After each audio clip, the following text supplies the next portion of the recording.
Soal ini membahas mengenai sifat dari RNA.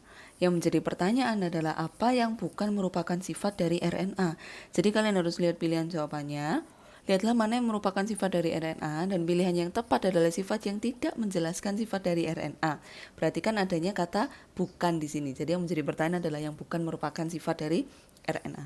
Nah, pertama RNA dahulu. RNA sebenarnya adalah kepanjangan dari ribonucleic acid. Sedangkan DNA, dan ini berbeda dari RNA, adalah singkatan dari deoksiribonucleic acid. Keduanya sama-sama golongan nucleic acid atau asam nukleat, tapi untuk RNA gulanya ribosa, untuk DNA gulanya deoksiribosa. Itulah kenapa R ribo dan DNA D deoksiribo. Nah, perbedaannya di situ, tapi ada perbedaan lainnya.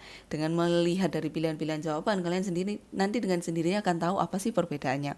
Mulai dari pilihan jawaban yang A, berbentuk rantai tunggal. Nah, ini adalah perbedaan yang paling umum dari RNA dan DNA.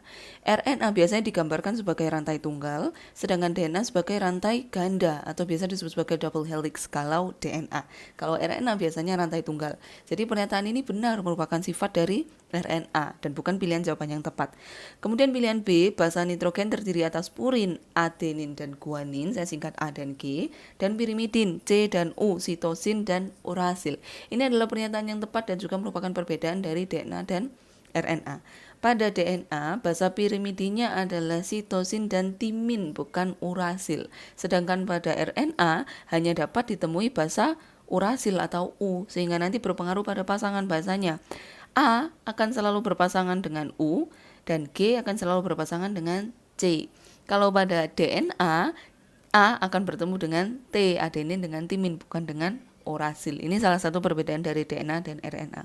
Kemudian C menggunakan ribosa sebagai gulanya. Benar, ini adalah perbedaan dari struktur DNA dan RNA. Kalau pada DNA tadi deoksiribosa, kalau pada RNA ribosa, sehingga pernyataan C adalah benar merupakan sifat dari RNA. Dan ini bukan pilihan jawaban yang tepat. Kemudian kadarnya tidak tetap. Benar, RNA memiliki kadar yang tidak tetap dalam tubuh atau dalam sel makhluk hidup. Kalau pada DNA, kadarnya relatif stabil karena akan dijaga seperti itu. Paling cuma direplikasi, kemudian diberikan ke sel hasil pembelahan, tidak disimpan sendiri. Makanya kadarnya akan dijaga selalu pada kondisi yang normal. Jumlah kromosom dalam makhluk hidup juga sudah diketahui, 46. DNA jumlahnya kurang lebih berkisar pada kadar yang seperti itu. Tapi untuk RNA bisa diproduksi, bisa didegradasi, dan lain sebagainya, sehingga kadarnya relatif tidak tetap, apalagi dibandingkan dengan DNA yang kadarnya lebih stabil. Kemudian pilihan E adalah pernyataan yang benar, hanya terdapat pada nukleus.